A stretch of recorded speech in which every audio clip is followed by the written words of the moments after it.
You take a roll call, is that correct? Holly Thurston. Here. Eric Talbot. Here. Pamela Nelson. Here.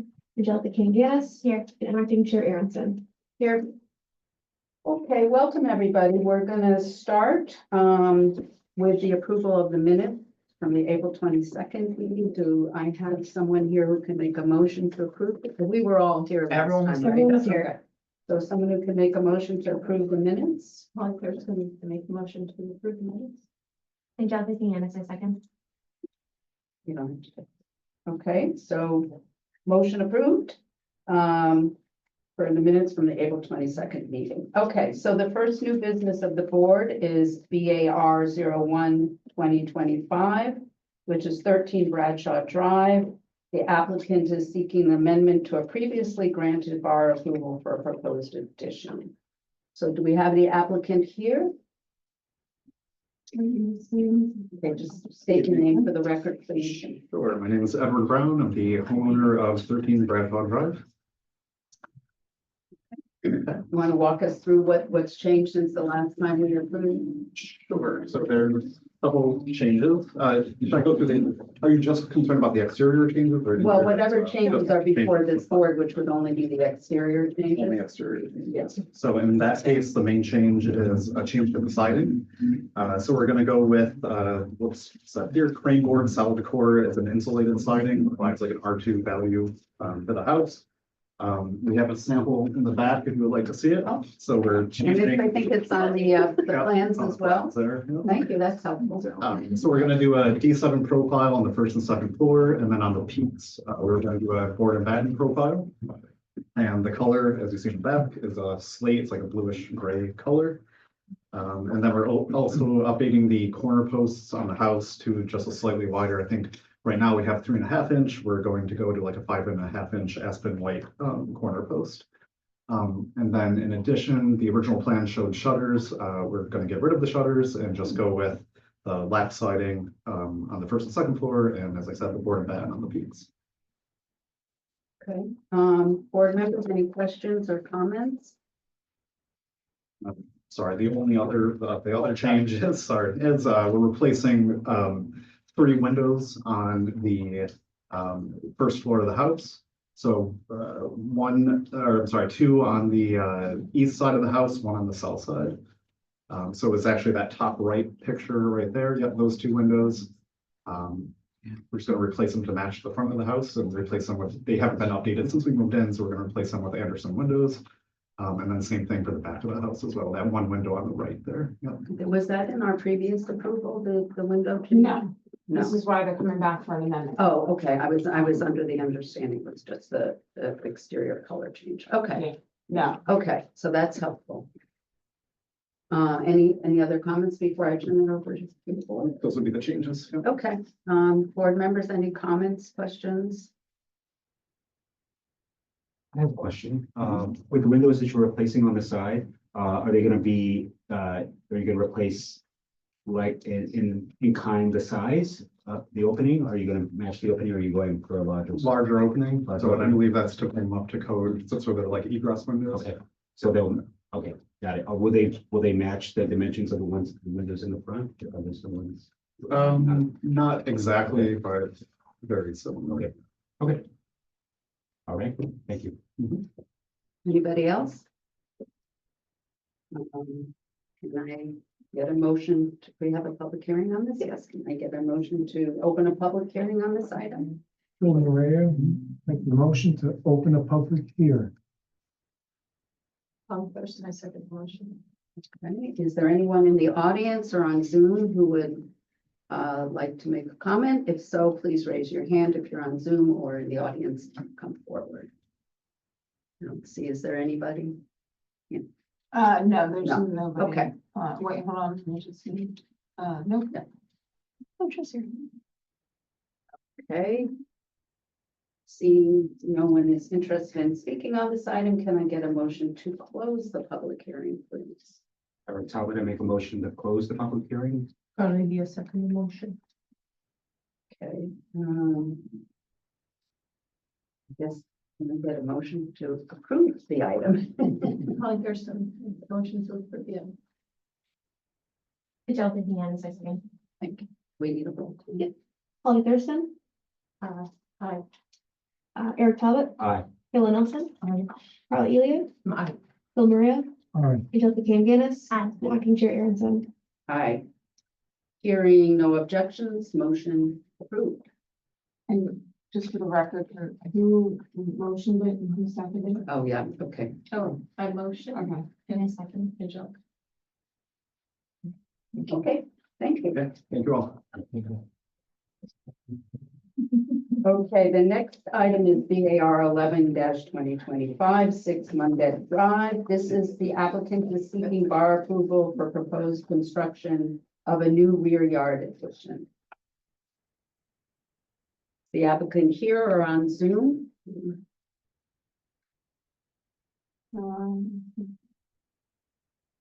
If the applicant is here for 6 Mundet Drive, if you can just raise your hand.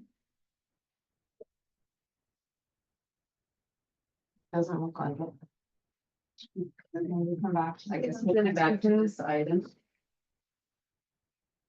Okay, the next item is BAR 12-2025, 10 Ramapo Road. Applicant is seeking bar approval for proposed construction of a new sunroom.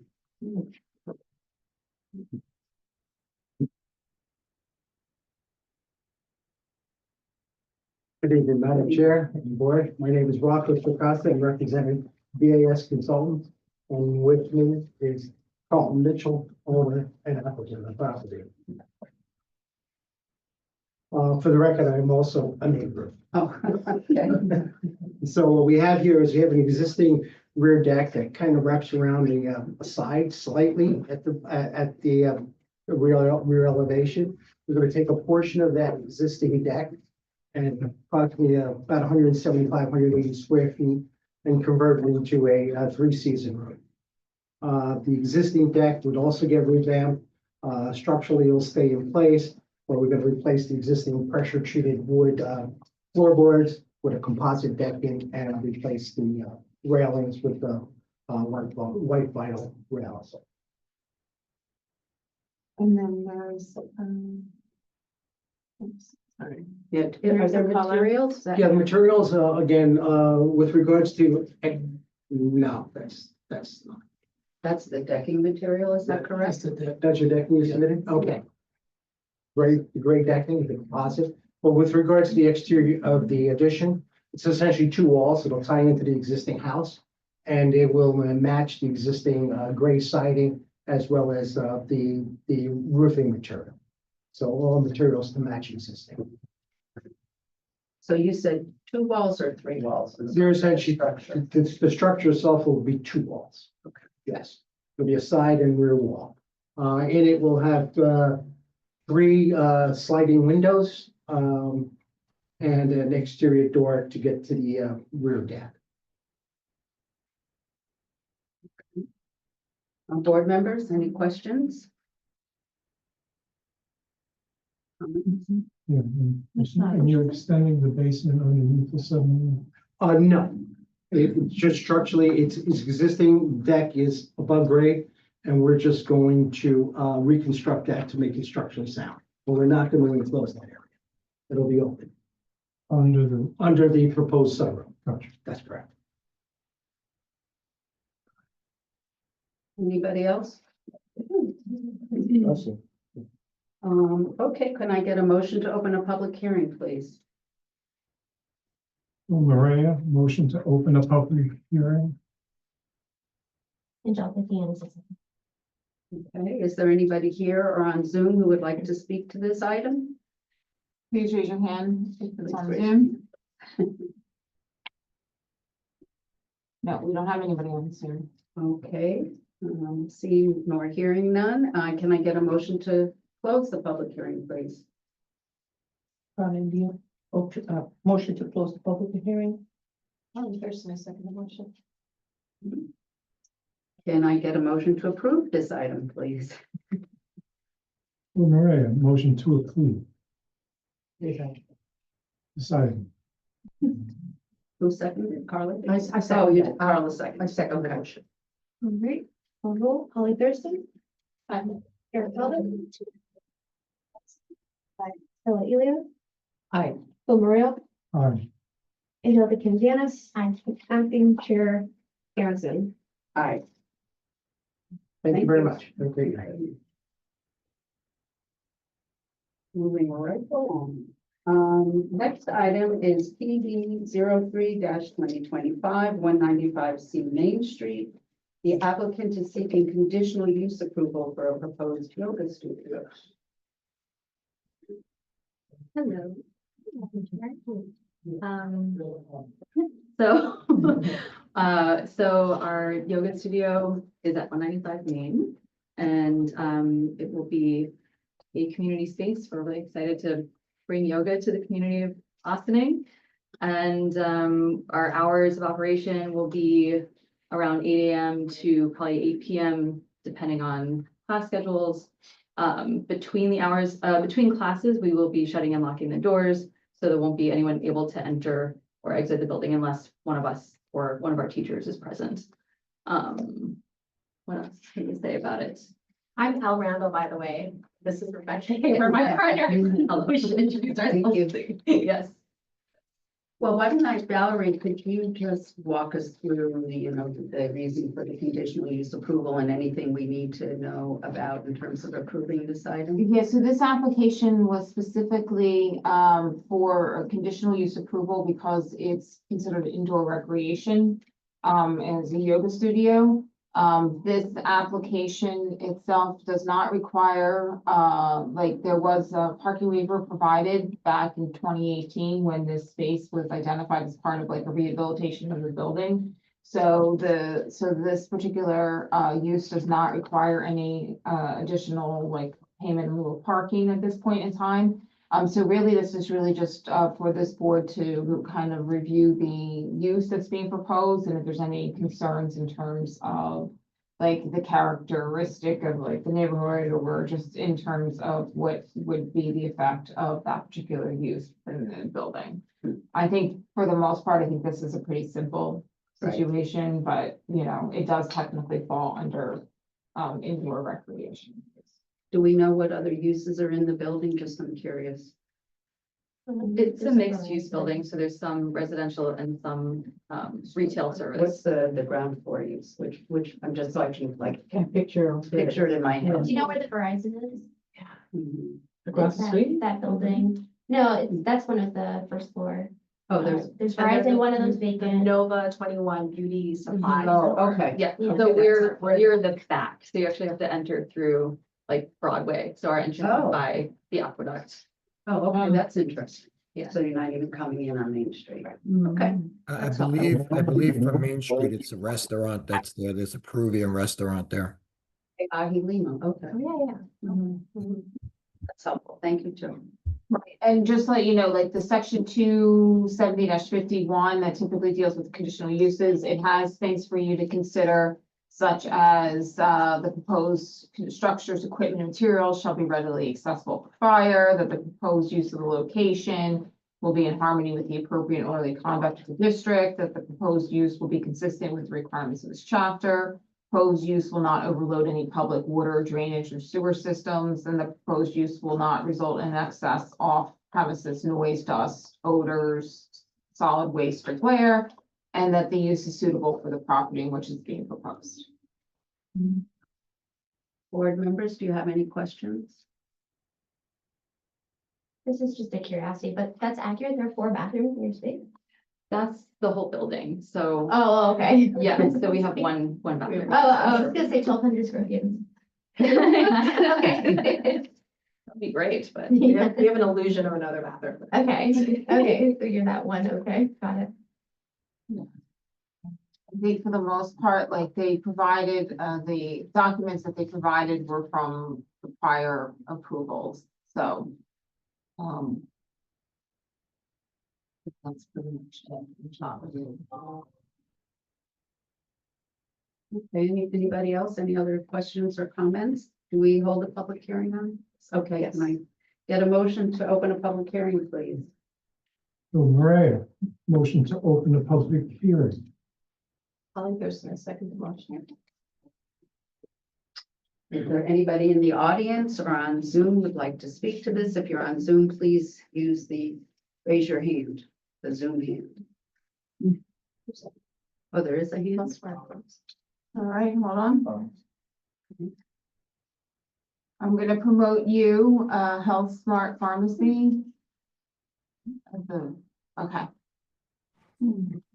Hello, Hi. how are you guys doing? My name is Tulio Bruno. I'm from Health Smart Pharmacy. I just want to know where the entrance is going to be. Sure. So the entrance to the space is on the loading dock in the back of the building. So Cool. Is there going to be any changes to the loading dock? no, No, so the stairwell or the steps to the loading dock don't have to be changed? Or the height? We share the loading dock. So that's the reason I'm asking this question. got it. We had the building inspector come and check it. He said it looked good. Okay, so Well, there is a set of stairs that you come up onto the back to, I guess, the kind of the platform, I guess, which you're referring to as the loading dock, and the entrance door into this space is through that door, and then you go up a couple of stairs to the space that they have there. okay, so I'm just concerned. Unfortunately, everybody's got to do the same thing at once. Are you there?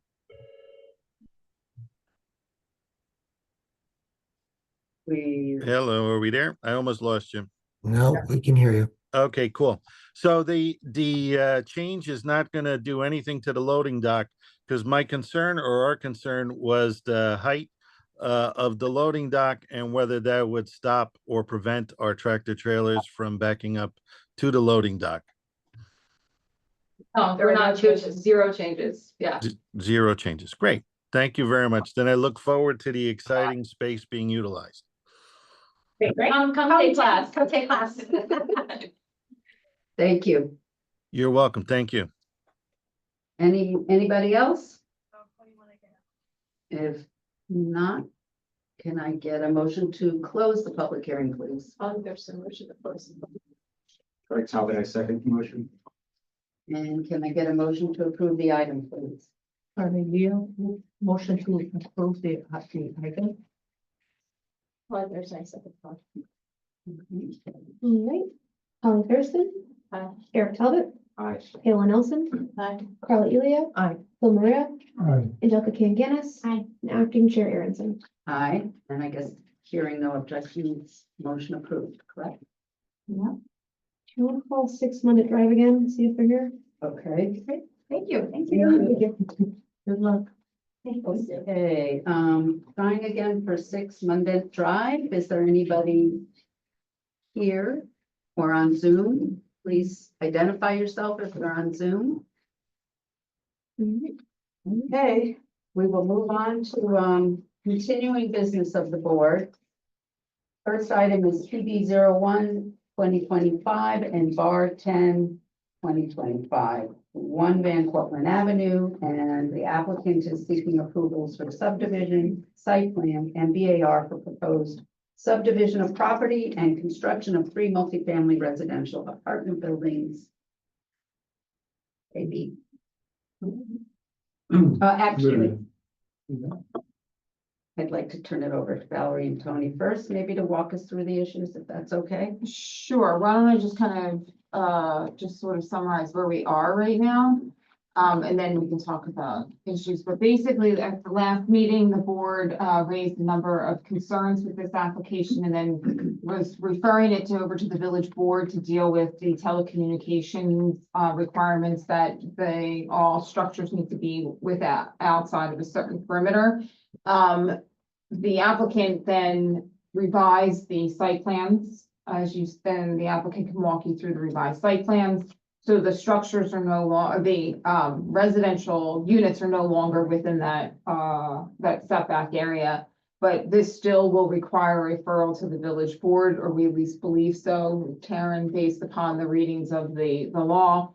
So, we're still there, and we're still at the point of like the additional information that would be needed for seeker. We still at the point of having to do a referral to the county. So the process itself, at least from my perspective, hasn't really begun yet because we're still dealing with the very first issue is whether they can actually, whether the village board would actually waive the requirements of that code, which is specifically, do you have that section? It's back here? it's 246-16, Thank you. and it's not just a matter of any structures or buildings being within the tower fall zone.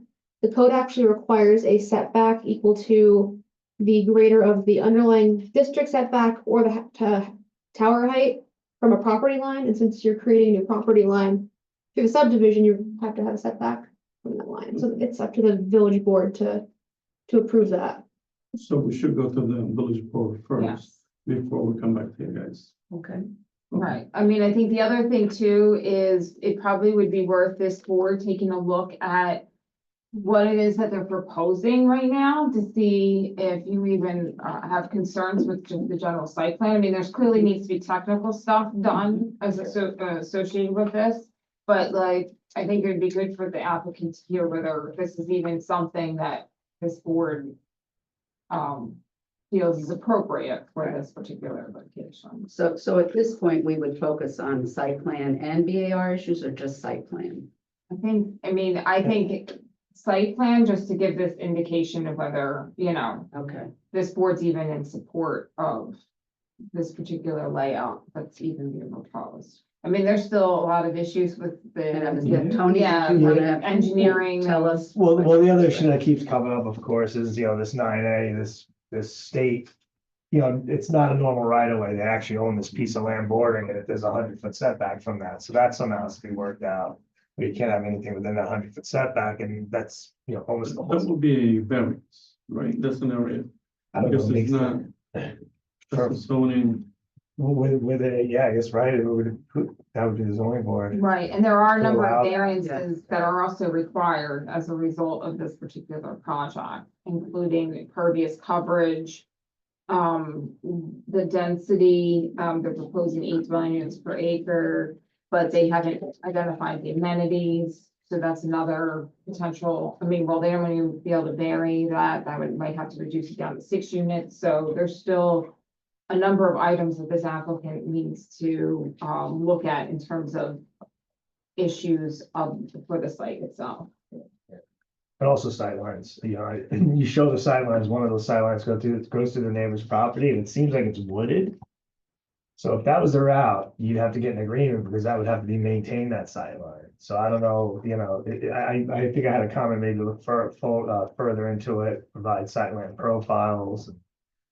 Because that might be, those are the big things, I have a lot of comments, stormwater and stuff, and I understand you're just trying to get the site plan before you really put a lot into that, so. So basically, yes, if you recall, we started with 11 units, we went up to 10, now we're down to 8. The density allows for 6, and like Valerie said, we have to provide amenities. But when we were coming back to the board last time, there was, we wanted to modify the location of the unit. So at a minimum, the unit were outside the polar area of the tower. Outside the fall zone? Yes. Okay, well, And so that's what we have done. So now we have 5 units together and then 3 units. And it's hard to read there, but you see there's a red line that indicates the landscaping plan that shows it. Gives it Is the- that the fall Is zone? that- Yes, fall that's the zone? fall zone. So given the location of the tower and the height, we're trying our best to try to move the buildings out of the area. And then I guess our next step would be dealing with the board of trustees, or try to modify to move some of those parking spaces as well. right. Tony, I believe you had a couple questions about the structural integrity of the tower as well, right? Yeah, so, looking at it, and you measured to the height of the tower, it's 150 feet, so you're calculating 150-foot fall zone. And your benefit, you might have to look at the calculations, because I think as it's described, it's a break zone. The Right. tower's not gonna just tip. We have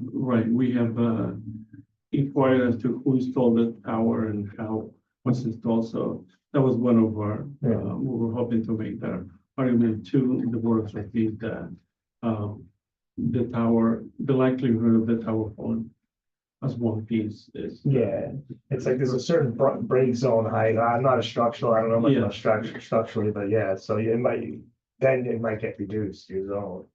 Oh, you mean the fall zone would, because it would break apart? It would before break actually before hit? that, it wouldn't just tip over completely, a 150-foot high tower, land, you know, it's got a break point.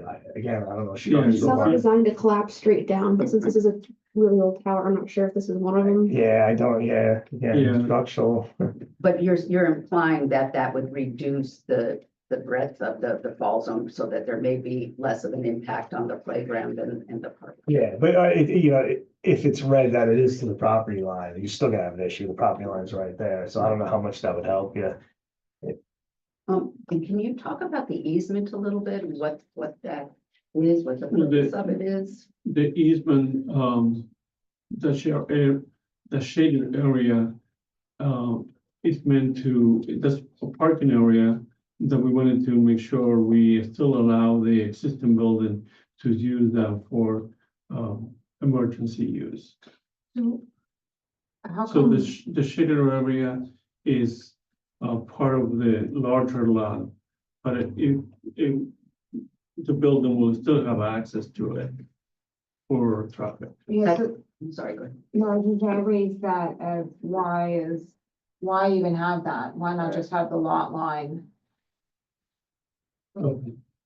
Yeah, that came up in there. Why not have the lot line be part of, like, so that this easement area, which is necessary for this lot, be part of that lot? That was just to be able to have the density of that. I know, Yeah. but I think that's what it is. It's so that we can work out the density. Right, so you would what's the word I'm looking for? So lot one would just incorporate Yes. the easement as opposed to having an easement. Right.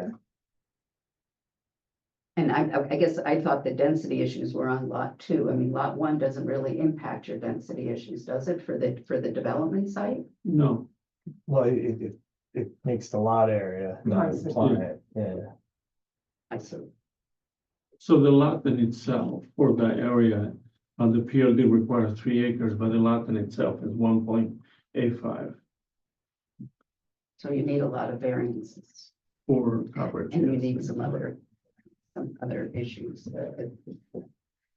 taken up with the village board. I mean, do board members feel like they want to dig into the site plan a little bit more at this point? You want to look at it more closely, ask some questions?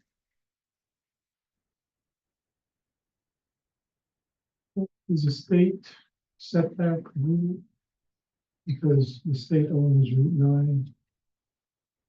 Is that, that was a 100-foot setback, is that indicated on the plan anywhere where that 100-foot setback? It used to be. I Lines. thought. It needs That to- dash line? No, yeah, it used to be in there, because it's like, you imagine 100 feet off, that's 40 feet, so the 100-foot goes almost down the middle. Yeah, here's the parcel. Oh, yeah, here's the 100-foot right here, this dash line. Okay. Yeah, but that looks like, There's a, that's right, taken there's off the a, street line, it's supposed to Right. be taken off the right-of-way line, and unfortunately, in this case, it's not a normal right-of-way, the state owns that chunk of land for some Mhm. reason, who knows? and in that case, Phil, and that's what we're saying, that we feel like that can be a zoning board of appeals, a variance, because, if you look at the whole area, unfortunately, there's one lot that the state owns, and that becomes the right of way, because if you apply the 100-foot, then it will be almost no buildings on Route 9. JP, can you talk about the amenities a little bit that you're proposing? Amenities, we were talking about doing, green, like green construction. And, there was also, there was gonna be amenities provided to the town. So that's what we're still discussing with the client as to which were the amenities that were provided. Is there anything proposed at this point for the public? Is that the intent of the code, that the public amenities Yeah, be for? And there is a list, so for the next time we'll get. Thank you. Any other questions or comments? So I think there's a lot that has to be done here before we can really consider this application. So at this point, Karen, do we do a public hearing or? Yeah. You can open up here. Okay. All right, can I get a motion to open a public hearing on this item? All right, so I'll make a motion to open public hearing. Think of the hand, so if I can. Okay, is there anybody here in the audience or on Zoom would like to speak to this matter? If you're on Zoom, please raise your hand. No, doesn't look like there's anybody, so I guess can I get a motion to adjourn the public hearing on this item? I'll first motion to adjourn public hearing. Moran, second. And a motion to adjourn the item, please. So at this point, I think it might be helpful for the applicants to have some direction. So with this board, would it be true to state that this board that the applicant should go to the village board, and then once he's done with the village board, then come back to this board again? Yeah. And then would it also be true that if the village board asked if there was a recommendation or support for this application at this point, it's too early to. Definitely not too early. So you know what you need to do? Okay, thank you. Yeah, Jamie. to the village board. Yeah, the village board's a threshold.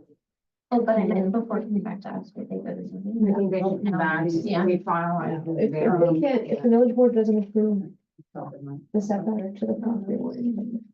Right, but if they do, then they come back and then. And then. You're gonna get some I- consequences. So I think we can go back to 6 Mundet. I'm Yeah. always pointing out that somebody may be here. Yeah, So we'll go back to BAR 11-2025. 6 Mundet Drive, applicant seeking a bar approval for proposed construction of a new rear yard addition. Good evening. Can you turn on your camera, please? Yes. I'm not given the option to put my camera on here. It only is allowing me for audio. Just please identify yourself for the record and My name is Gregory Young, 6 Mundet Drive. can you walk us through your application, please? Yes, it is a proposed rear addition, approximately 18 feet at the rear of the home. It will include a new master bedroom, a new master bathroom, and a sunroom.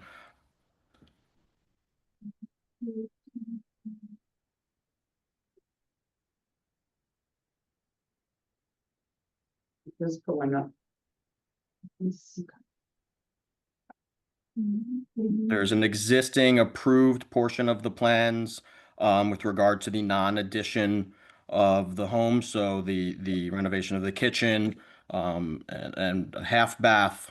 And then the 18-foot addition will include a new master bath, sunroom, and master bedroom.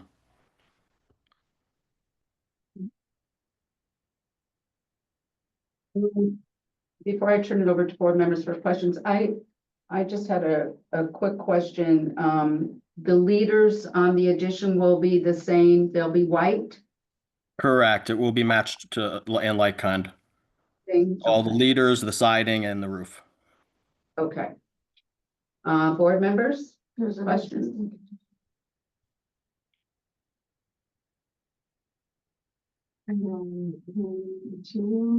Is there materials? Yes, okay. Anybody have any questions? I might have missed it. Was there something showing what the structure would look like after the addition? Yes, we have the rendering as part of the plans. I believe the elevations.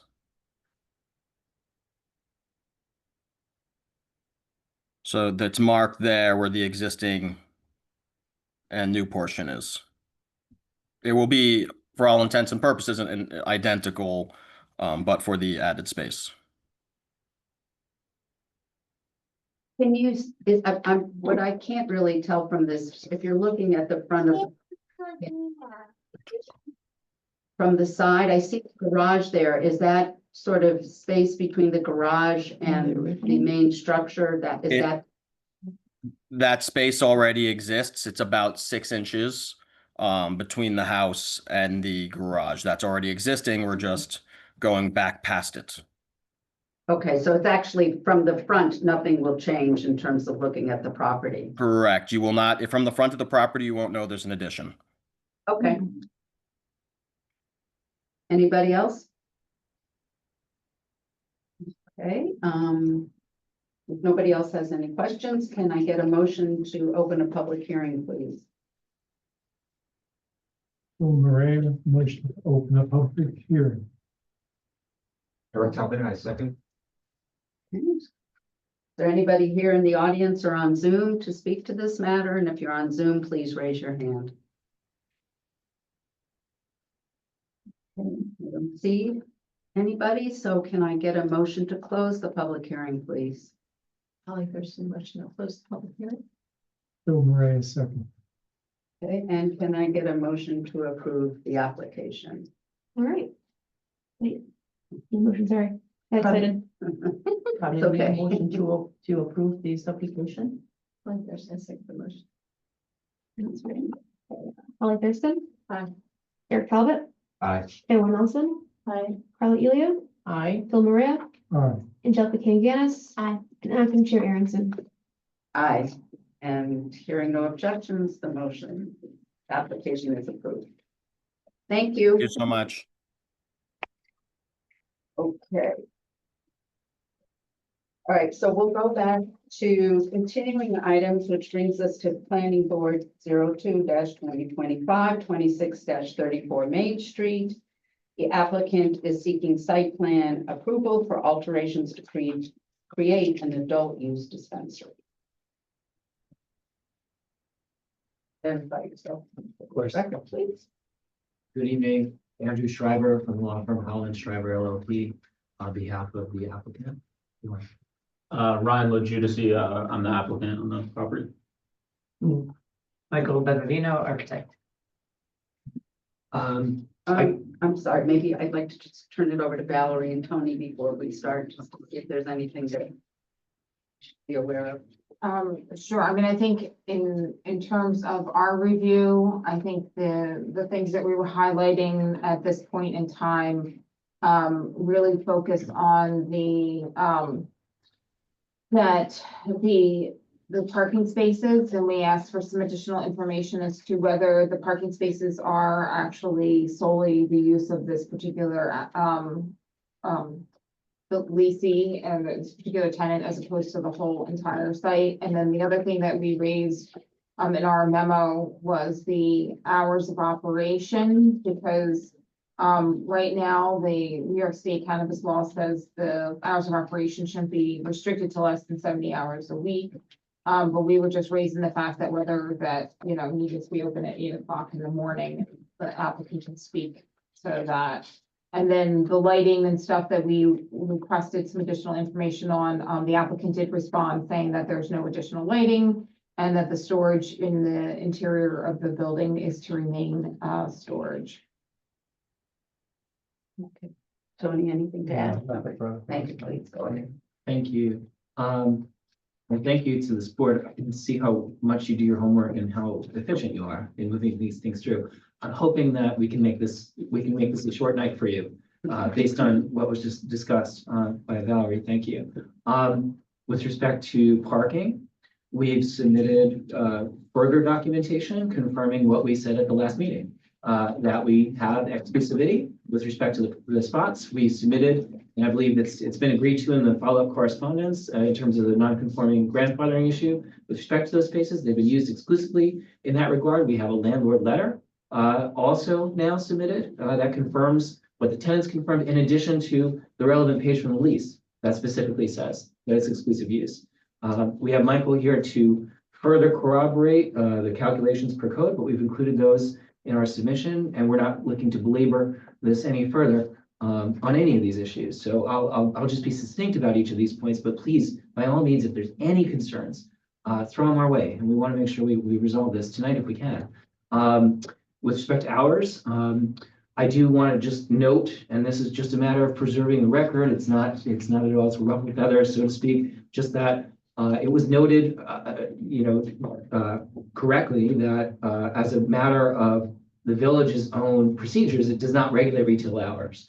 Now, on the heels of that, I do need to point out that under the village uniformity law, which is cited in our letter, if a specific use is permitted for something in a district and there's no special use permit or other criteria that would otherwise take it out or separate it from treatment within the same district, then the uniformity law requires that the regulations be equally applied. So to the extent that there's no regulation of retail use in our area, we believe that it would not be within the board's jurisdiction to deny the application or otherwise take action relative to that particular issue. That being said, I'm only saying that to preserve the issue on the record. We're happy to accommodate. We're looking to be, as I said, unostentatious. We're looking to be subtle. We have nothing other than a sign and a store you can't see through for anybody who's in the neighborhood in terms of the exterior.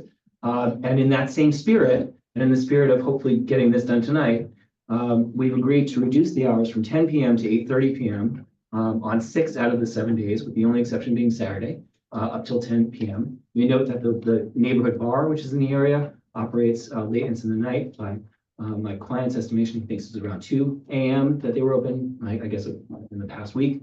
That may or may not be completely accurate, but certainly later than 10 p.m. I understand the coffee shop that's nearby also has hours that run longer than the hours that we're proposing. And as distinct from those uses, to the extent that they cause any sort of community concern, there's really no concern here because it's the equivalent of just having a wine store open until 8:30 p.m. And whether it's open until 8:30 p.m. or 9 p.m., nobody's going into the wine store, cracking the bottle and drinking it there. So too here. This is not on-site consumption. And so to the extent that there's concern, community concern about the hours of operation, as a reminder, for retail, this is the equivalent of somebody coming in, making a purchase, taking something out in a bag that doesn't show the product, getting in their car, using public transportation and going home. It's almost never the situation, at least in my experience, and I'm hoping in yours, particularly now that we've got a more active dispensary, culture in New York, that people walk out, just pop open the package and smoke, and that's going to be discouraged anyway. In terms of the early part of the timing, well, I do want to point out that, without being, I think it's the job of all of us in New York State not to be judgmental about this, but commuters do like to pick up product on the way to and from work. 8 a.m. Facilitates that. 9 a.m. does not, because they're at work by then. And so if they're planning, if they say, I'm going to have a rough day, or I'm going to go to a concert later and responsibly use adult use cannabis, I'm not going to have time to stop at the store, and I'm going into the city, so I want to buy it here at my local shop when I'm going to, go to a concert where I'm allowed to use it or whatever. I think it's fair. And particularly since there's no regulation of retail hours that would apply to anybody else in the district, I'd ask that the board, consider the reasonableness of that position, coupled with the fact that our client, although not required by regulation, is of course glad to reduce the hours in the interest of moving this forward.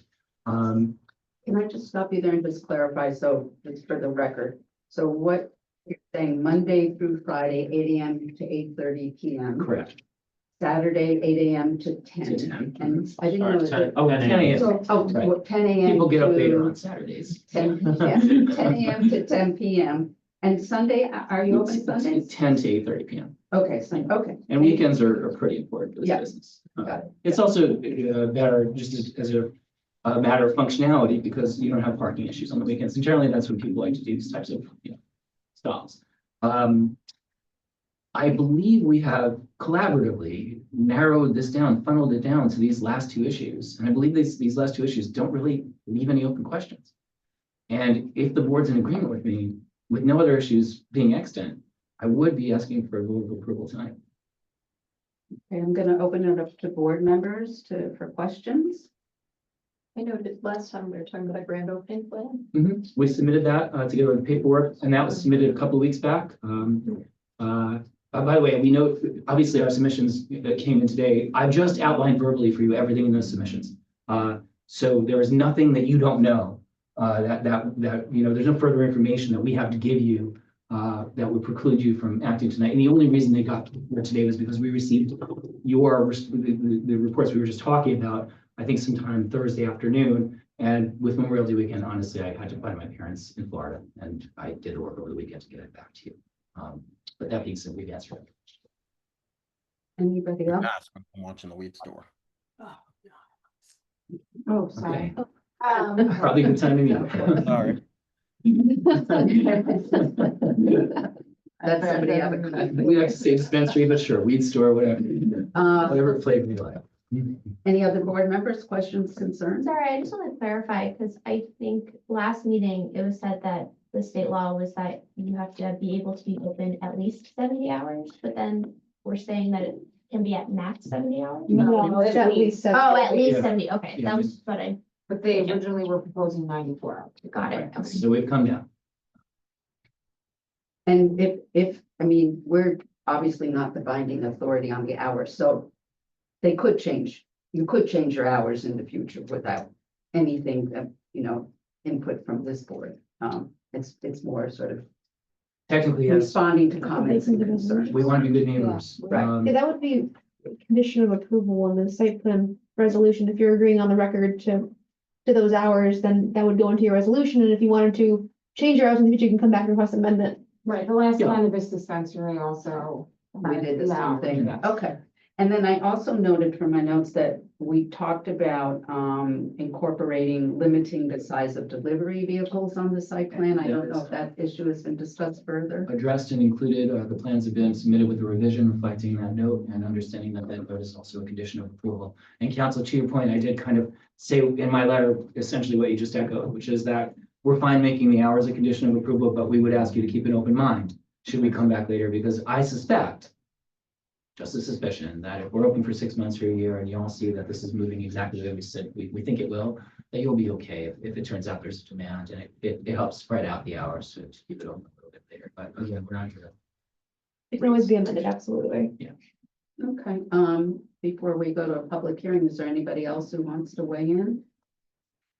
I think the only other condition of, there are a couple other conditions I would just note that we would want to include, which would also be that they retain the exclusivity of those spaces. Mhm. And that the, opening plan that gets finalized and reviewed and executed before the opening. Sure. And the grand opening plan is included in our packet. And we were very conscious within that plan of making sure that we spread it out over the course of the weekend, kind of do a soft grand opening. So that there would be, yes, a ribbon cutting, but basically throughout there just kind of be a continuity. And that's worked pretty well with dispensary rollouts, particularly now that we're in what I'll call the elementary school phase of the market as opposed to the kindergarten phase, right? In terms of the market expanding and growing. So you don't have 100 people at grand openings anymore. What you have are friends and neighbors coming in, over the course of a weekend. So we're going to make sure we space it out. And we'll, of course, accommodate any security concerns, including being willing to hire additional guards or people to help sort of steer traffic if needed. Okay, well, we'll open it up for a public hearing and then we can probably go back and reiterate the conditions. Okay, can I get a motion to open a public hearing, please? Eric Talbot, I make a motion to open the public hearing. Well, there's a second motion. Okay, is there anybody in the audience or on Zoom to speak to this matter? And if you're on Zoom, please raise your hand. I'm not seeing anybody. Not seeing anybody? Okay, can I get a motion to close the public hearing? Motion to close the public hearing. Maria, a second. Okay. Before we would we outline our conditions before the motion for approval? Yeah. Do that? You want me to- Yeah, if you wouldn't mind, I'm sorry. So we have, conditions that we have is that the hours are gonna be set, Monday through Friday, 8 AM to 8:30 PM, on Saturday, 10 AM to 10 PM, and on Sunday, it would be 10 AM to 8:30 PM. The limiting of the size of the vehicles have already been identified and put onto the site plan, but we'll just note that there will be a limited inside of the delivery vehicles. That the applicant will retain exclusivity of the spaces. And there will be a grand opening plan that will be reviewed and agreed upon by the village building department. Can I get somebody to make a motion acknowledging those conditions, please, for motion for approval, acknowledging the conditions? Motion Eric Talbot will make a motion for approval, with the conditions regarding the hours of operation, the delegation of parking spaces, exclusivity of parking spaces to the business, and the submission of a grand opening plan. Is that all? The vehicle size, but That was that's already already on the incorporated in the site site plan. plan. Somebody second, please. Holly Thurston, second. All right, let's call the roll. Holly Thurston. Aye. Eric Talbot. Aye. Kayla Nelson. Aye. Carla Elia. Aye. Bill Maria. Aye. Angelica Kanganis. Aye. And acting chair Aronson. Aye. And hearing no objections, the application is approved. Thank you. And thank you all for Thank you. your diligence in this process. Appreciate it. Okay. Moving on to Planning Board 12-24, VAR 28-2024, 61-63 Groton Avenue. Applicant is seeking approvals for site plan, VAR, and conditional use for the proposed renovation of two buildings to create a mixed use of office, retail, and dwelling unit. I just. Valerie, before I turn it over to JB, Valerie and Tony, do you want to share comments, concerns? Yeah, so I think the biggest concern I think we have at this point is to the handicap issue. So I can turn that over to Tony to talk a little bit more about that. And then the other thing that we brought up was the garages that the applicants indicated they're gonna have a private trash pickup, but we're just concerned with the overall how that maneuverability is going to take place in terms of the garbage pickup. Tony? Okay, and yeah, basically one of our last concern, I think there's a few little corrections here and there, but the ADA and how that's, I think you were trying to get a waiver, right, from the state on that? Yes, Is this, I'm sorry, I need. Still waiting for it? No, we did get a decision, I think that Joe, basically what the state says that they agree with our interpretation of the code, but they, we will have to demonstrate to the local building inspector that is not feasible or it's an unfeasible situation. And I think that's, we provided Joe and I think as well as the board, what it will take to put a ramp. And just wanted to clarify, we're still providing accessibility. It's not, the wheelchair is not provided. so just to clarify, are we talking about the parking space, or are we talking about a ramp to get access to the property, or are we talking about both? Parking space in the back. Just the parking space in the back, the And what it ADA takes, parking space. correct, and what it takes, and JB demonstrated what it's gonna take to actually get wheelchair accessible to that, and that's what we have Right, the huge plan, so at that point, it was. so now we're just talking about the parking space. Joe, I don't know if you are in a position to make any.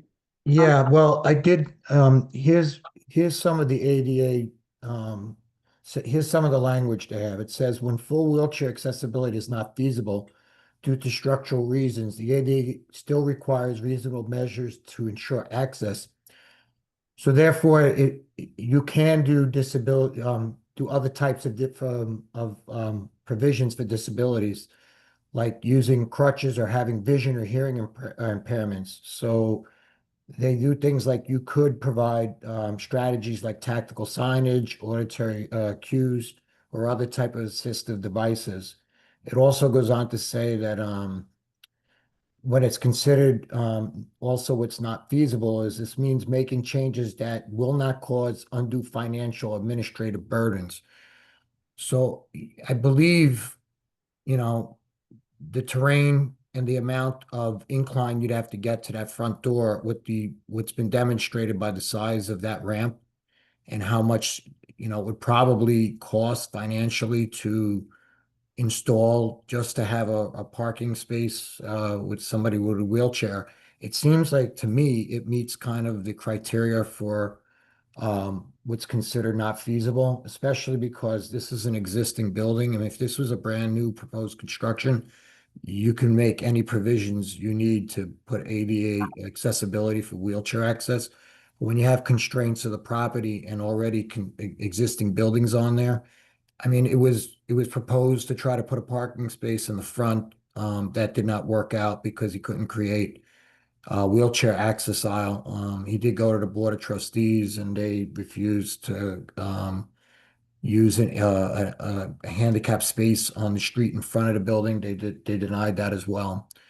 I mean, to me, it appears that if the applicant could demonstrate that they're gonna do basically with the ADA requirements is to do other provisions, maybe for, for people who are vision impaired or hearing impaired, things of that sort, I believe that would probably meet the criteria of ADA regulation. Joe, what about if provide like a handrail or something, that whole length of that walkway, something like that? I mean, that can be helpful. I mean, sure. I mean, somebody say if somebody comes in and they're on crutches or something like that, anything that you could do to give them assistance to get into the building would work out. I mean, if you can't get a wheelchair, a ramp there, try to make provisions to do other things that are acceptable by the ADA regulations. We are redoing the whole staircase that comes up, also the whole access being redone to have steps and have a slope that is, for somebody with crutches, if they're better. We also widen the entrance to 3 feet. Change the two Yes. buildings, yeah.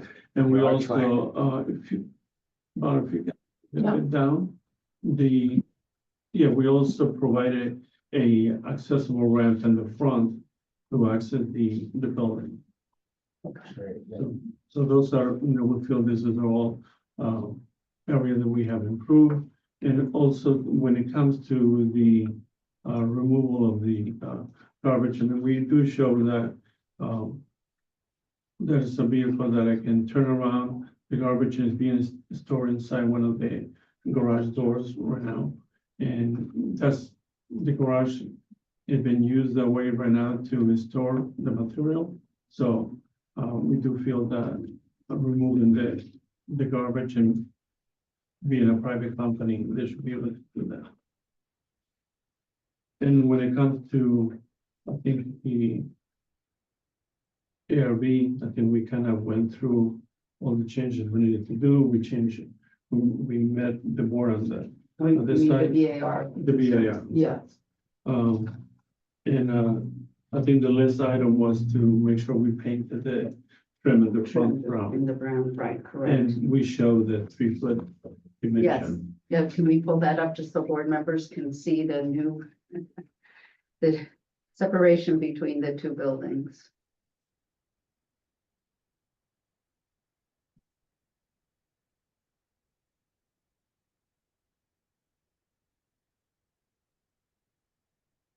I don't know. There somewhere, Somewhere there, there, well, yeah. I thought it was a larger, but maybe that's it. You widened that archway?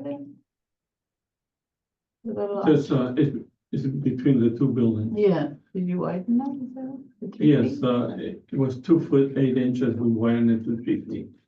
So actually, we are taking a little piece of this building. Yeah.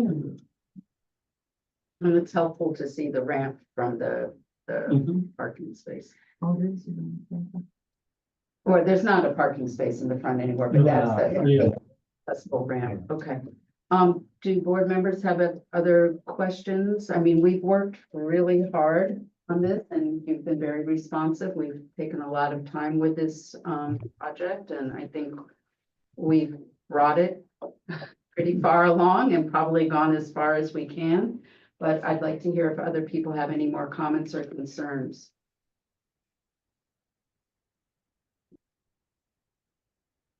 Okay, I think we should open this up for a public hearing, so we'll take a motion.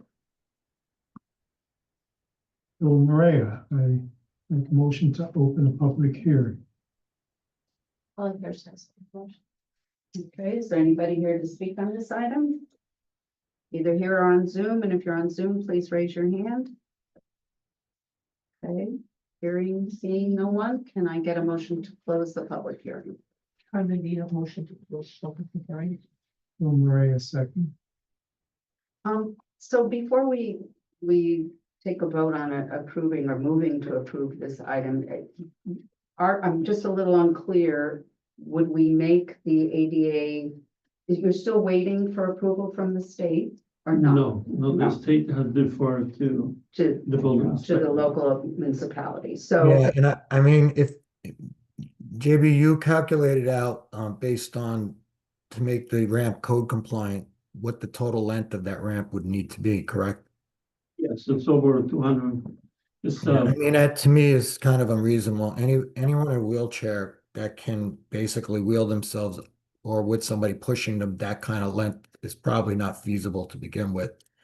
I mean, that would be quite a bit to have to try to get just to the front of the building. More than likely, somebody would find parking in the front and use the ramp in the front. And plus, I'm sure the financial cost of doing this probably meets the criteria of ADA when it's considered financially not feasible. To me, I feel that, you know, it's understandable why this really wouldn't work, and I think not having the ramp required is acceptable. Are you satisfied with the alternative ADA measures being proposed? Yeah, I mean, as long as you're making enough provisions for other types of disability, we could probably put to make sure that's in as a condition to make sure that some of those provisions are being met. And I couldn't hear too well, JB. You said what items were you gonna provide? Like we said in the memo, we are redoing all the sidewalks going up the hill to a slope that, you know, meets ADA standards. We will provide the railings as required by code. We did enlarge the entrance between the two buildings, and we did provide an additional ADA ramp, compatible ramp for a wheelchair and the front of the building. Okay, I mean, could you add, according to this, it says that you can do things like adding additional signage for people who have Yes. other types of disabilities like braille signage and stuff like that. Can you do something like that as well? Yes. Okay. I think that would be sufficient because that's all it's saying here in the ADA requirements is options if you can't do a ramp.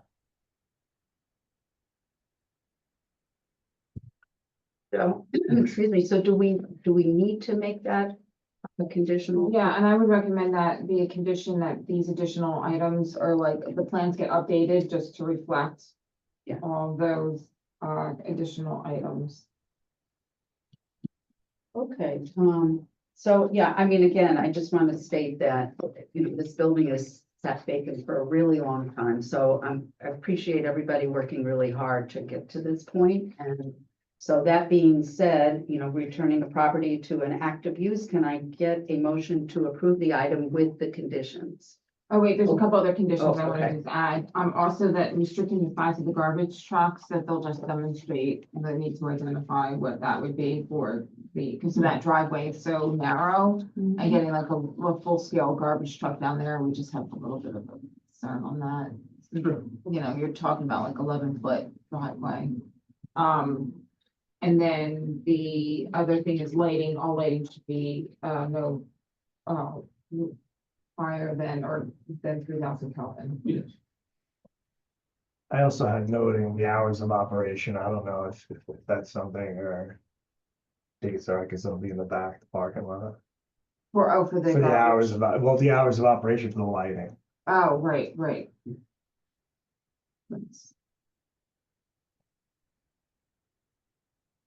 Does the board want to talk about that at all?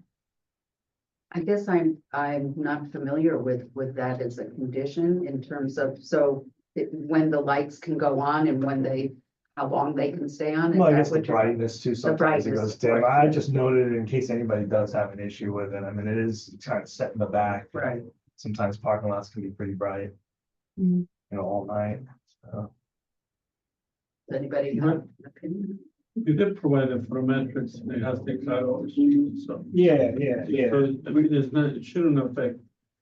I mean, since it's a parking for the people on the apartment use, I don't know that we wanted to have the lights off at night. Yeah, no, it's just that, you know, no, like hours of operation. It's mostly Yeah, light it's stores, yeah, because I was thinking of it as, right, it's gonna be a deli or something like that as well. What's gonna be- Yeah. No, we don't know what the retail use is, right? At this Right. point, potentially a restaurant, but So maybe the lights for the parking lot would be like more of a motion detector or Right. anything. Yeah, Because, I mean, it is a technically, and there's a lot of residences behind it, Yeah. even that, right, but, and it's only. So during, I guess, there'll be a night. yeah. That's what it is. Like, sometimes we deal with projects where like you bright parking lot, No, you have I hours do. where they'll just go a little Yes. dimmer Yeah. throughout the Yeah, night. so yeah. maybe we can work on. Okay, Yeah, yeah. that's all. okay, let's try getting a motion to approve that with all those conditions. Anybody want to make us that? You could just say subject to the aforementioned, condition, as aforementioned. conditions. Yeah. I'll person, I make the motion to approve subject to the listed conditions that we just. spoke about. Second. Thanks. All right, Holly Thurston. Aye. Eric Talbot. Aye. Pamela Nelson. Carla Elia. Aye. Phil Maria. Um, Angelica Kanganis. And Acting Chair Aronson. Aye. And hearing no objections, the application is approved. Thank you. Thank you both. Okay, I think we are up to, is this also you? PB 13-2024, VAR 29-2024, 229 Spring Street. Applicant is seeking site plan, subdivision, and VAR approval to subdivide a lot and construct a new single-family home. And I'd like to turn this over. I know it was referred to ZBA for variances, but I'd like to turn it over to Valerie and Tony for comments before. So I'm gonna talk about where we are, what the board needs to do tonight and where we are in the process. So the zoning board feels more comfortable with this particular plan. And JB can talk about the changes to the plan, but this board needs to complete the seeker process before the zoning board can actually grant the variance. So we are here tonight to talk about the seeker and try to get a negative declaration on this particular project.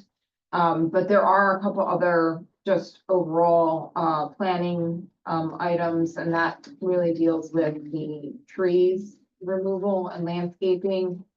I think the concern is that, you know, the landscaping plan does not address how the root systems of the trees on the neighboring property will be protected.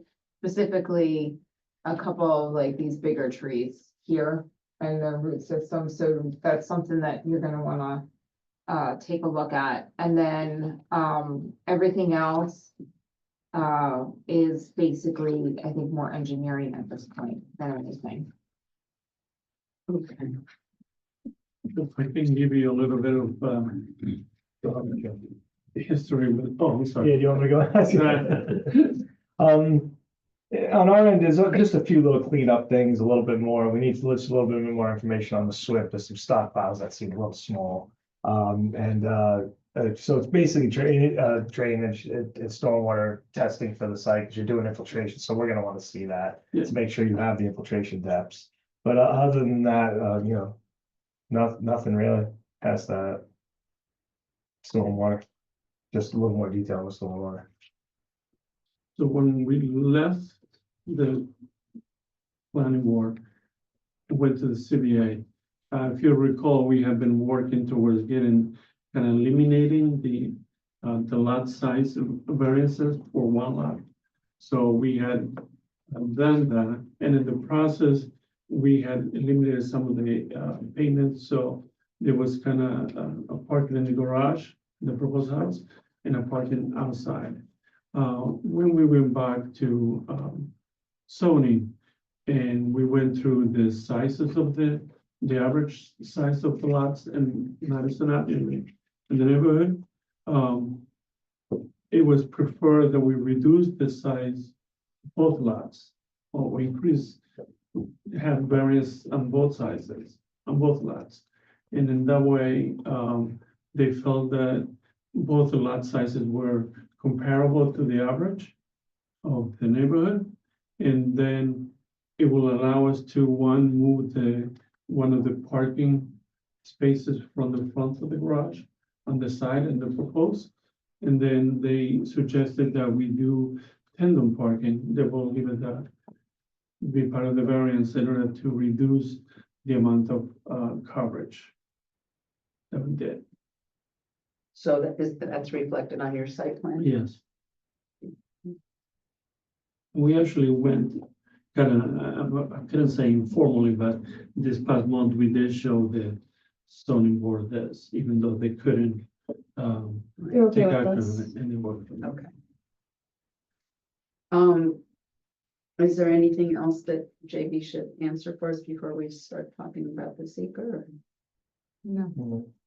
Okay, so how do we? So I provided this board part 2 and a part 3 for your review, but I can go through the part 2 and then we can just, if anybody disagrees with anything, then you can feel free to comment. But so the first is, will the proposed action create a material conflict with an adopted land use plan or zoning regulation? And I checked off no to or small impacts may occur.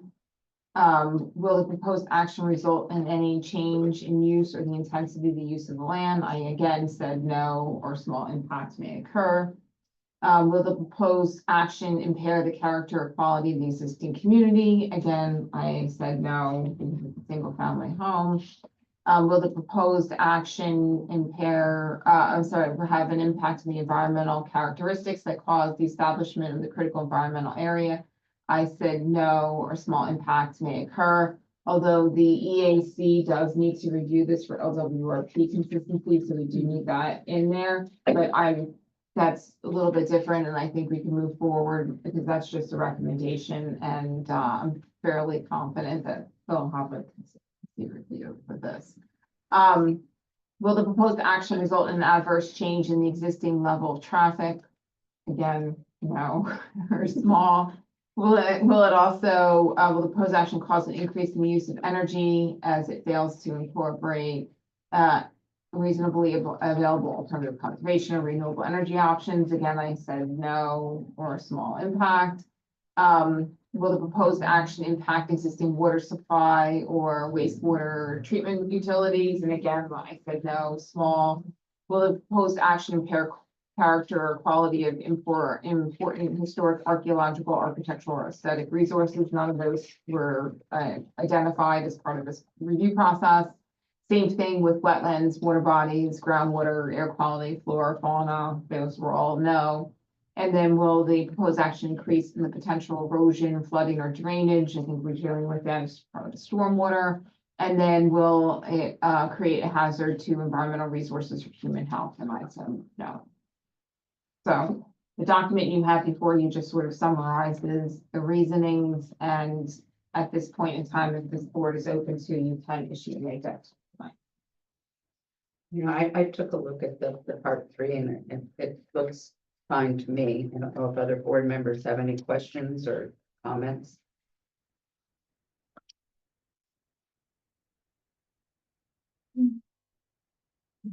So do we take a vote on issuing a neg deck? Do we have to do a motion or is it just a vote? You would do a motion to adopt the neg deck. Okay, can I get a motion to adopt the neg deck for 229 Spring Street, please? All right, motion to adopt a neg. Neg deck. Neg Neg declaration. declaration section. Eric Talbot, I second. All right, I'll call on that. Holly Thurston. Aye. Eric Talbot. Aye. Pamela Nelson. Aye. Carla Elia. Aye. Phil Maria. All right, Delta King Ganis. Aye. And Acting Chair Aronson. Aye. Neg deck approved. Okay.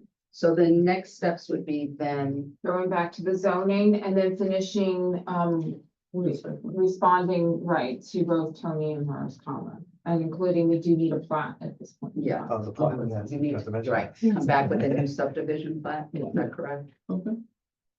So do we just adjourn the item or we don't have to? Adjourn it. Okay. You get a motion to adjourn the item, please. Holly Thurston, motion to adjourn. Somebody for second? Oh, Phil Maria second. I think that's it for this item. Is that correct? Yeah. Okay, great. Thank you. Thank you, JB. Okay, last but not least. PB 14-2023, BAR 17-2023, 171 Croton Avenue. Applicant is seeking site plan and BAR approvals for proposed construction of a second floor addition to create a mixed-use building, and I'm going to turn this over to Tony and Valerie. Yeah, and probably start with Tony, because I think really the remaining items Yeah. are Yeah. engineering. Yeah, the remaining items at this point are getting more detailed structural drawings of this culvert that runs under the building. It's all kind of hinging on that. They did submit a detail, but there just wasn't much information in the detail where that's gonna be used, the dimensions of it. I think a lot more has to look in like the full engineering plans for this culvert.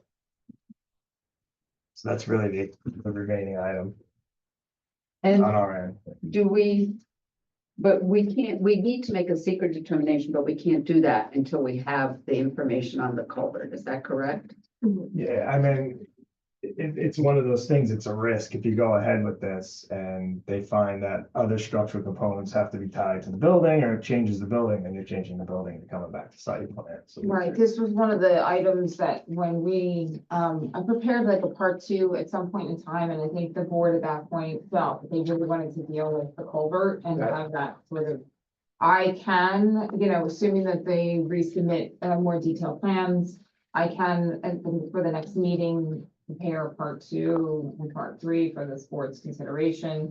If you'd like to do that, move forward, with trying to complete the secret process. Okay, actually, is the applicant here? Is the Oh, yes, let me, applicant- Sorry.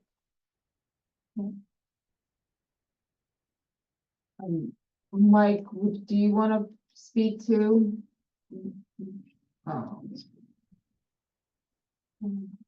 I have his attorney too. Hello, So- do I have a lawyer?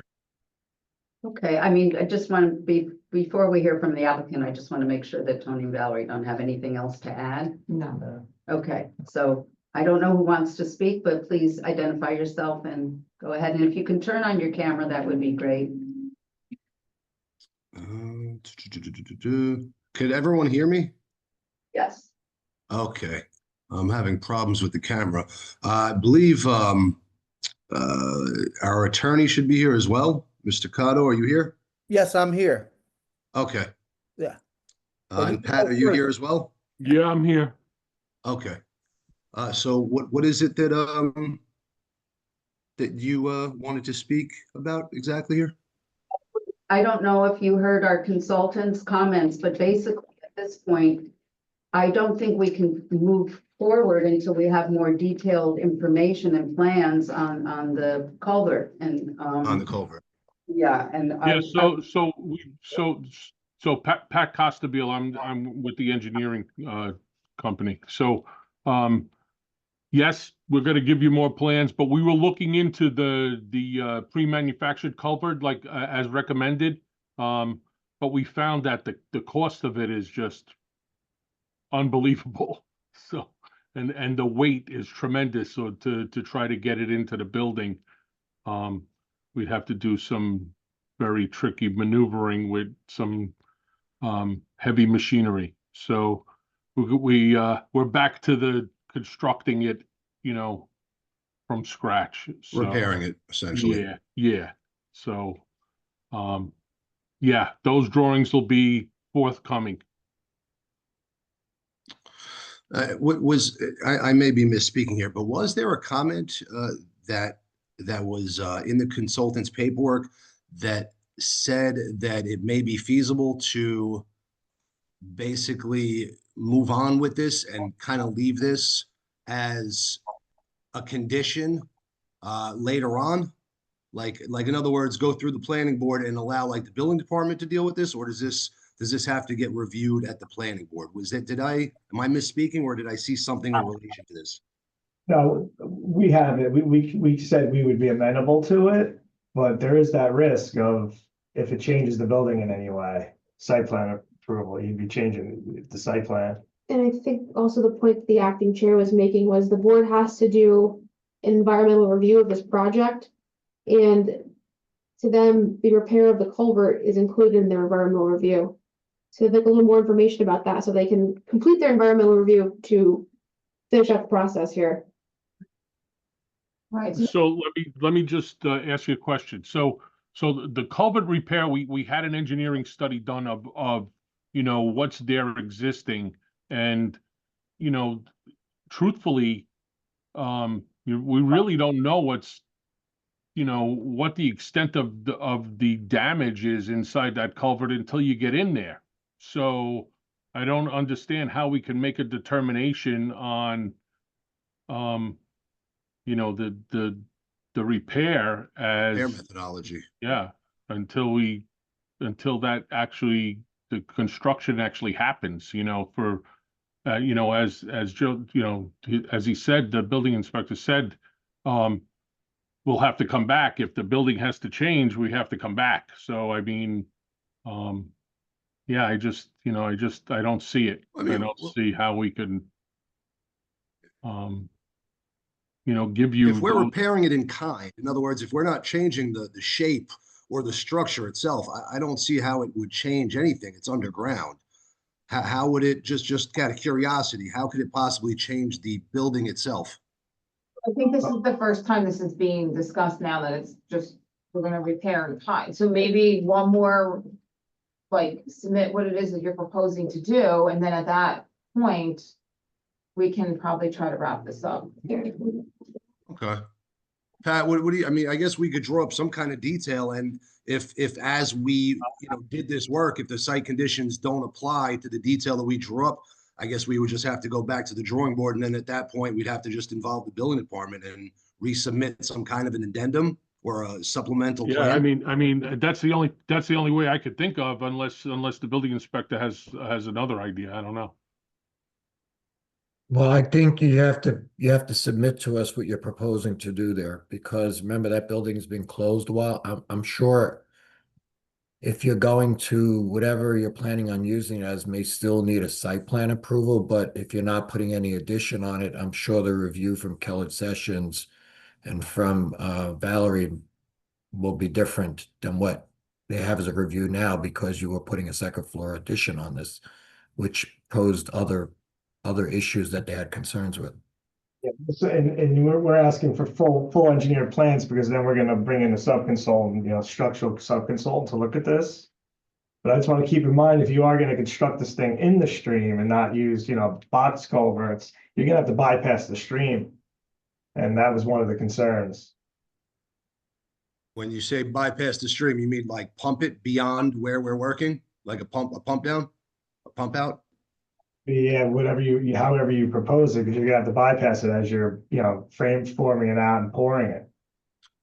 Yeah, I see. I don't think that anything was cited at the bottom. I think it was just the walls and the top piece that were damaged. So I'm not sure that that would be needed.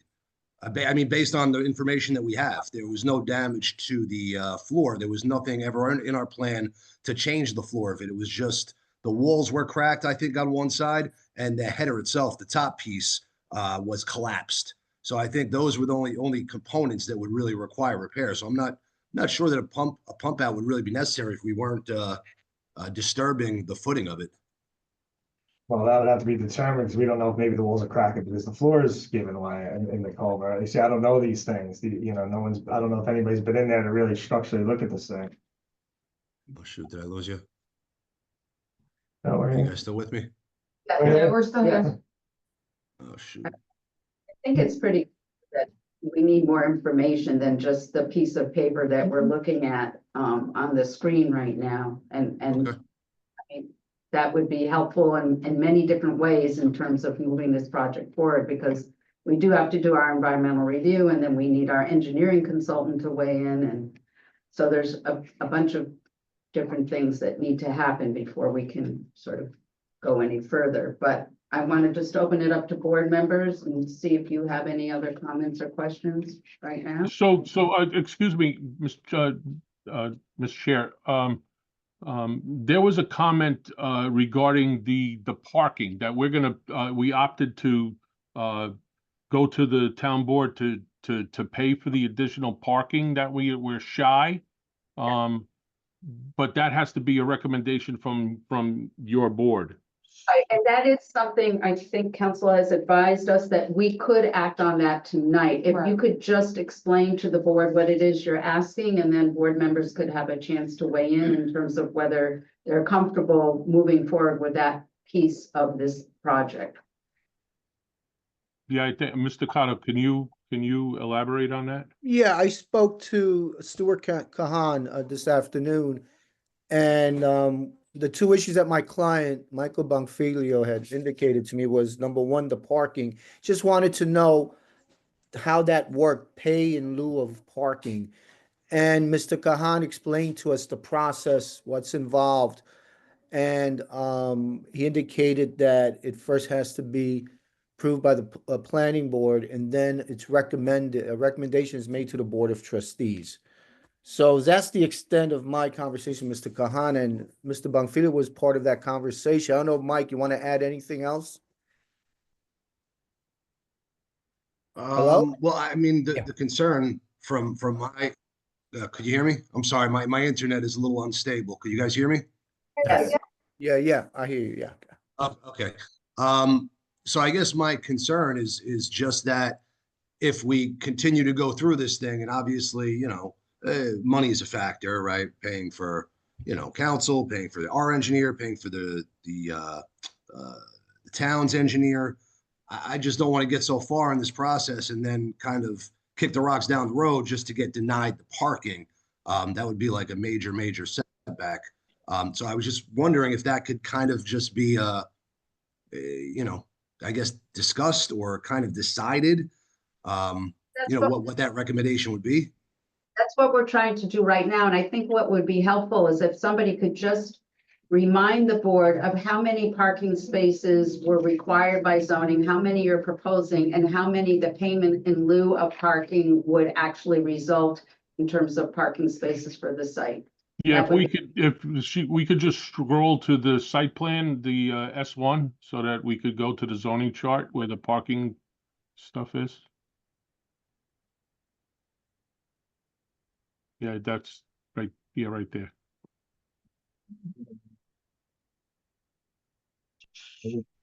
Two outside, two in the garage. If you zoom, I thought it showed. Yeah, so there was 4, I believe there's 6 required or altogether. So we needed, yeah, 6 cars. Yeah, 6 cars are required. So we have 4 and we need to opt for 2 cars. to get a payment in lieu of parking for 2 spaces. And if I'm correct, I know the board had a lot of concerns about the 2 parking spaces that were either inside the garage or in front of the garage. So which 2 spaces are being eliminated? So the 2 spots in front of the garage are gone. Okay, so where are the remaining parking spaces in the rear?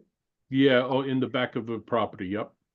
Okay, so it'll be 4 spaces in the rear of the property, nothing in the garage. 2 in the garage. So 2 in the garage and 2 outside in the rear. Okay, 2 in the garage, 2 outside. Board members, questions about this?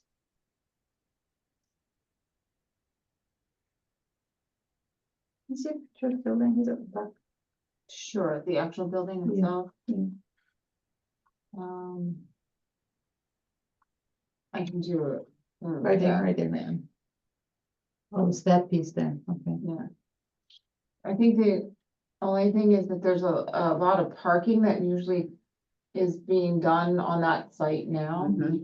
So I don't know, Mr. Bonfiglio, if you have any sort of solution to that, because I think it's from your operations across the street. I'm sorry, what was the question? Your operations across the street, there's a lot of parking, a lot of cars already parking on your site. Yeah, so that's that we're just using it as a parking lot right now. So I guess but the question is, what happens to those cars? So if there's gonna be a deficit of 2 cars for potentially with the payment of the parking, then what happens with all the cars that are currently using it as you said, using it as a parking lot? Where do they Well, go? they would park in the lot. The lot is generally empty during the day. Typically what people do is they get there and they park there and they just don't move them because they don't need to, because nothing is really happening with this site at this point. I know when we had our site meeting as well, on the bottom of my screen, I could see the side view of the building, whereas there is a no parking sign in the side of the building. And I think it was discussed, I forget who was exactly there from the board when we had this meeting. I'm going back probably 8 months ago.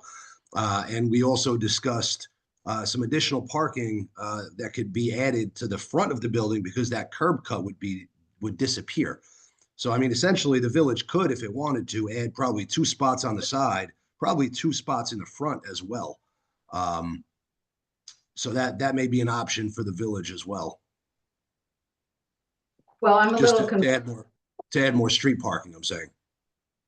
You're talking about street parking, not doing the Yeah, parking. yeah, yeah, right. That was Well, let me when we, cited. understand, let me understand correctly. What you're proposing, if I'm correct, is that you'd have required parking would be for the apartments and for the business or commercial space on the bottom floor, but during the day, you want to use the parking lot to park the commercial trucks that are there from the business you have across the street? No, not at all. Well, Not at 'cause I all. think the question was that the vehicles that are parked in there, some of them are, they're not just private vehicles, they're commercial vehicles, right? They're parked there currently. So the question was, what will happen with that once this is being allocated for the building? What are you doing with those vehicles? Those vehicles will go back across the street. So some of those vehicles, my guys, we're in the emergency service business. So rather than putting them in the gate, it's just more convenient right now, being that this place is again vacant and, X amount of years, that we just use it and the trucks are just there. So if we have an emergency, they come, they jump in the truck, they go. But once this building is stabilized and, there's 2 one-bedroom apartments, people are living there, they're using it as the building, as parking for the building, then the parking that is in overflow right now would not be utilized. That would go back to across the street behind the gate. Would there be signage restricting the parking to tenants, commercial and residential only? Sure, I don't see why not.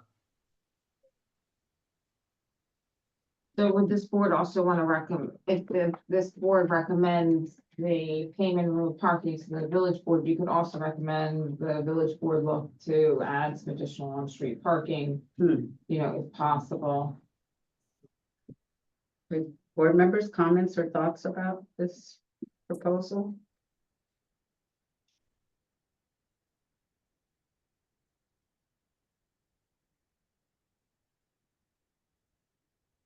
Okay, maybe we'll go to a public hearing and we'll come back to this issue.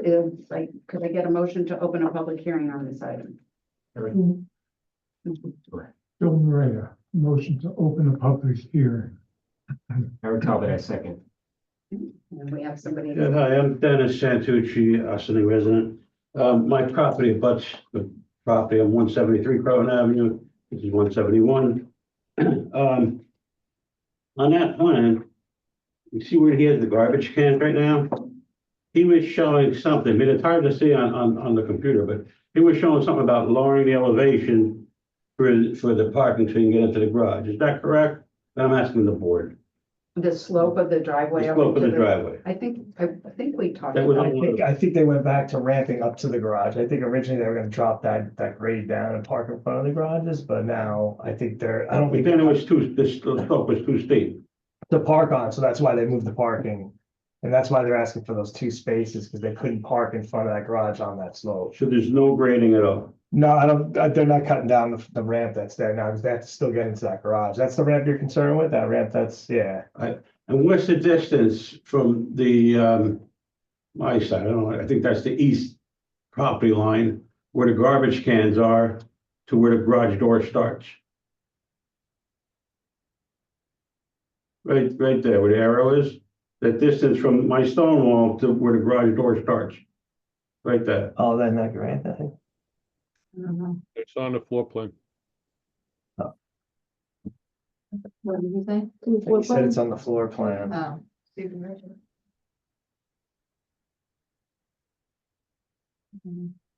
Down. Over to the left.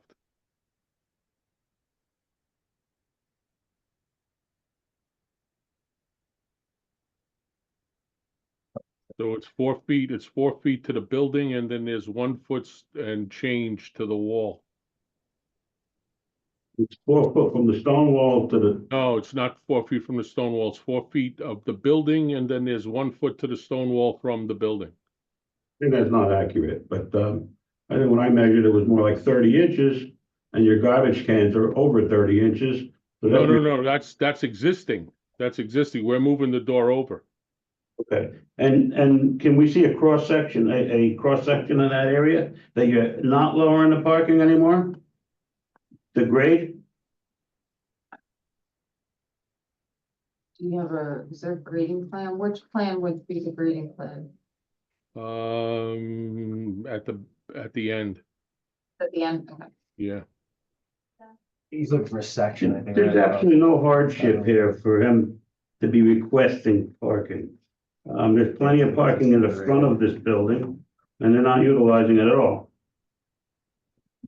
On the on-street parking, or are you talking? I believe the front is not, the proposal is to build the building further forward, which would remove that parking in the front altogether, correct? Yeah, but it's an awful big construction for an awful small lot. And what's gonna happen is what's happening now, that overflow is gonna end up in my parking lot, which whenever I go to Mike's employees and ask them, can you please move the cars? Forget it, I get all kinds of, I get sweared out left, right, and center. And I'm tired of being the parking cop. But there's absolutely no reason why you need to build such a big building with not enough parking. The other concern is the front corner of the of the building. Can you go to that elevation? It's up. Front of the building, the new proposed building. Yeah, right there. You have a little jog shown because I have the electric mains coming in on the front of my building there. And you're showing a small jog. What is that distance? So it's 3 feet in it's 3 feet back from your electrical situation. It clears the electrical completely. So that there's total access to the electrical connections. When I did some research, I think the new code, the 2020 code, is supposed to be 15 feet from any direction for safety for the utility workers. So that's in any that refers to any type of high hazard situation. So your building where that actual electrical work comes over the airspace of this property. So therefore, we could request to have that electrical moved because it's coming over the airspace into your lot. So technically, we could ask for that to be moved in a different direction. But yeah, it's been there since 1925, so I No, think understood, and that's why we did the jog, so that we'll be able to access and not interfere with anything that you're trying to do there. as a planning standpoint, I believe that there's requirement for safety for the men to work on the wiring. So that should be looked at. And what is the setback on my sideline of the building itself? There is no setback. The existing building is on the line, just a few inches away. So how are you planning on building it? How are you planning on maintaining it without going on our property? So it'll be built from our side of the lot. It's done all the time in the city and in these types of situations all over the country. It's done all the time. It seems like there's gonna be maintenance down the road. What type of material is gonna be on my side?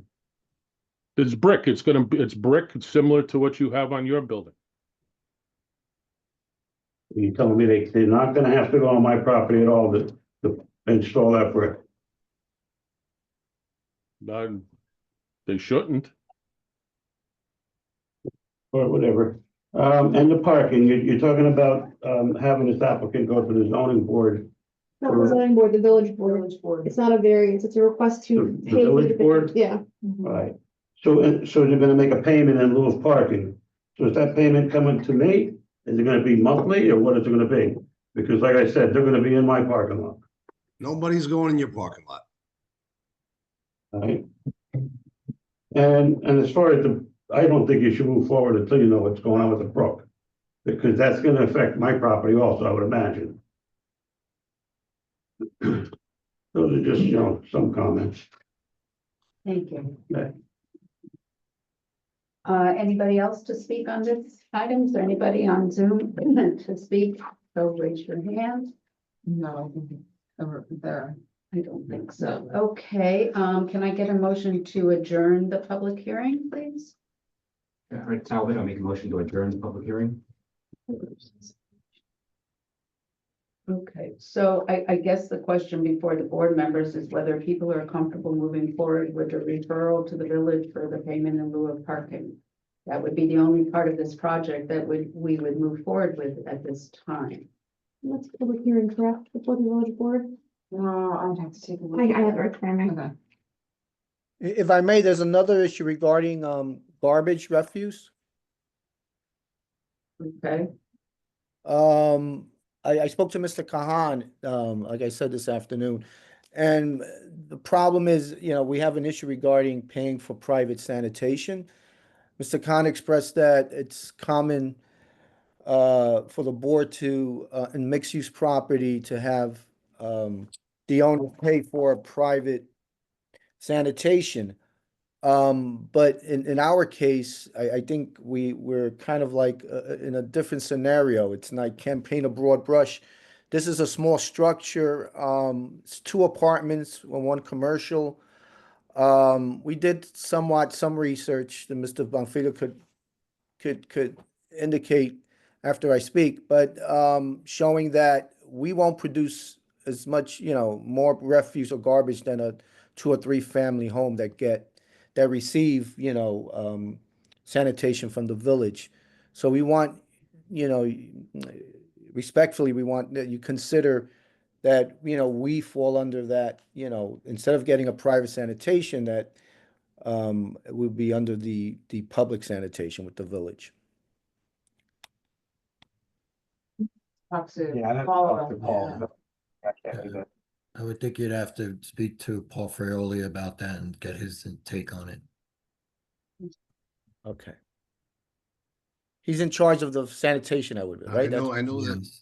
Yes. He's the head of Department of Public Works. Public Works, okay. Gotcha. All right. Okay. If we speak to him and we get his okay, then goes to before the board. Is that the process? We'll look into it as well. We'll reach out to him. Okay. Okay. Move the comment, then I get his okay, and, we could just say I spoke to him and that comment's addressed. Mhm. Yeah, Okay.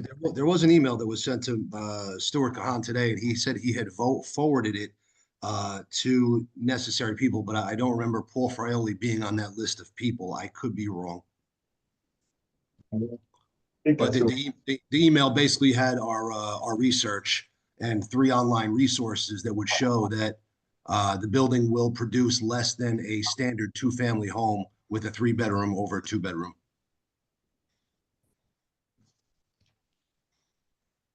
Just to circle back to the parking payment So on there somewhere. quickly, we just checked the code again, because I had a question about noticing. And the code actually does say that the referral to the Board of Trustees cannot occur until any required environmental review has been finished. oh, So the board needs to complete secret first before it can actually go to the village board for consideration. So we'll try to wrap up seeker for next month, hoping that we'll get a resubmission on the details of the culvert, and then that way we can hopefully finish up seeker, and then that can go to the village board. okay. And is the applicant clear on why we can't move forward with the referral to the board at this point on the payment? Yeah. I understand. I think there was one more comment that if we could address, I think there was a lighting comment that Oh, yes, on the handicap ramp going up in the entranceway to the building. We have small floor wash lighting that lights up that area. And it's, it's listed as dusk till dawn. So in other words, the photo cell comes on when it gets dark enough, and then it will go off when it gets light enough. So, the reason why we have that is there's no lighting there at all on that side of the street. There's no street lighting, there's nothing else. So when people come, if they park in the parking lot and they walk around to get into the building, or if they're coming from somewhere else and they're walking in to get into that part of the building, there's really no light to light up that walkway at nighttime. So that's the reason. And it's, it's not washing onto, really the street. It's just down spotted, it, set very low, so the ramp is lit up so that, people who use it could see. Okay, thank you for that. Yeah, I think we had expressed some concern in one prior meeting about lighting on the Yeah. walkway, so. Yeah, we just want to make sure you're okay with that method, yeah. Okay. So I guess at this point, we would adjourn this application. Can I get a motion to adjourn the application? Bill Maria, motion to adjourn the application. Thank you, everyone. Before we move to adjourn the meeting, Valerie, is there anything we need to pay attention to under adjourned matters? No, both 5 Sherman Place and 80 Main Street are both adjourned for this month. I did speak with the applicant, with the architect 5 Sherman. I think they have a general idea of what's necessary or what the concerns are from this board. So we'll see if they do address them. We did get a little bit of confirmation that the cliff or the slope or the hillsides is what would be constructed. So I did relay to the applicant's architect that there would be concern for that on the board. And so we'll see what ends up happening, because they were gonna go back to them. And then 80 Main Street, we're still working on the easement agreement, finalizing some of that. Okay, good. All right, anything else before we get a motion to adjourn the meeting? Anybody? See, I usually make all the motions. Someone's gotta do it. I'm going Somebody has to. I'll make a motion to adjourn the meeting. home. And I'll give me a second. Thank you, everybody. Do I have to sign something here? Is there something in here that I'm supposed to? I am not sure. Maybe the minutes? I don't know. It should be signed for a minute. Oh, you know what? Wait, hold on. We need to, did we approve the minutes? Yeah. They were from the Oh, yeah, beginning, okay. yep. Sorry, Yeah, thank we you. did. All right. Okay, so I guess, well, We just have to this is sign it. the minutes from the last meeting, so I sign it. Yeah.